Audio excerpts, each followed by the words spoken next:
Have you ever wondered why, after everything falls apart, after the moment you thought you'd break, a single tear rolling down your face suddenly makes it all feel lighter?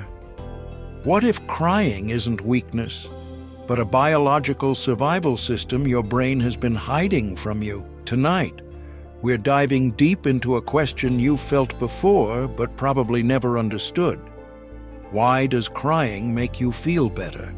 It sounds simple, but behind every tear is a chemical storm, an evolutionary signal, and a psychological release more powerful than you think. Stay with me, because what your brain does during and after you cry might change the way you see your emotions forever.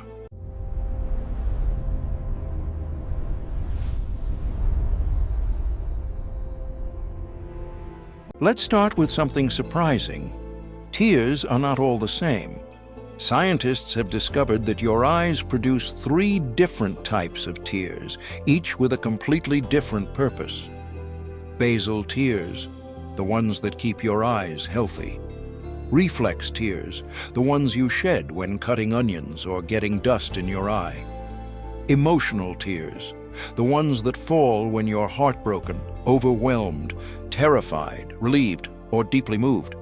Only the 3rd type, emotional tears, contains something incredibly rare, a unique chemical fingerprint found in no other tear your body produces. Inside emotional tears, scientists found stress hormones, prolactin, ACTH, the hormone your brain releases during stress, natural painkillers like loyenkephalin, a chemical similar to endorphins, high levels of electrolytes that don't appear in other tears. In other words, your tears contain the chemistry of your suffering. Your body isn't just releasing water, it's releasing what's hurting you. But that's just the beginning. If crying is supposed to make us feel better, why do we try so hard to hide it? Why do we fight the urge, choke it down, wipe our eyes, pretend we're okay? And why do some people feel worse right after crying, not better? Something doesn't add up unless we look deeper into the brain. Before crying, your body is in emergency mode. Fast heartbeat, high adrenaline/rapid breathing, tight muscles, racing thoughts. It's your brain's panic system, the sympathetic nervous system, screaming that you're overwhelmed. But once the tears begin, everything changes.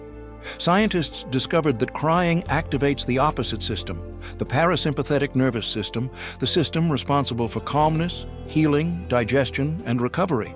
That's why after crying, you suddenly feel your heartbeat slowing, your breathing stabilizing, your body relaxing, your mind softening. It's not in your head, it's your entire nervous system resetting. Remember the enkephalins inside your tears? They're part of the same family as endorphins, your body's built-in pain medication. This is why crying can actually bring a soft feeling of warmth, clarity, or relief afterward. It's your brain turning down the emotional volume. Before you cry, emotions spin inside you like a storm, thoughts repeating, memories looping, fears replaying. Your brain is overloaded. Your nervous system is trapped between hold it in and let it out. Crying breaks that loop. It signals to your brain, the emotional wave has peaked. You can calm down now. This is why crying often happens right before relief, not after. Humans are the only species whose emotional distress shows visibly through tears. From an evolutionary point of view, crying is a signal, a wordless message that says, I'm hurt, I'm overwhelmed, I need comfort. This invites touch, support, empathy, closeness. And when someone stays with you, listens, or hugs you while you cry, your brain releases oxytocin, the safe connection hormone. This single chemical can turn emotional pain into emotional grounding. When you cry, your brain begins organizing what happened, like placing emotional files back where they belong. This is why, after crying, you suddenly think more clearly. Why you can finally talk. Why you understand yourself better than before. It's your brain integrating the pain instead of fighting it. Here's the part nobody tells you. Crying doesn't make you weak. Crying means your brain is healing itself.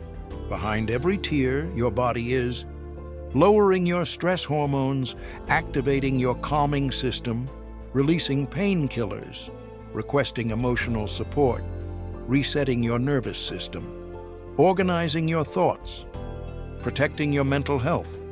Crying is not breaking down. It's breaking open so you can heal. You don't cry because you're fragile. You cry because you're human.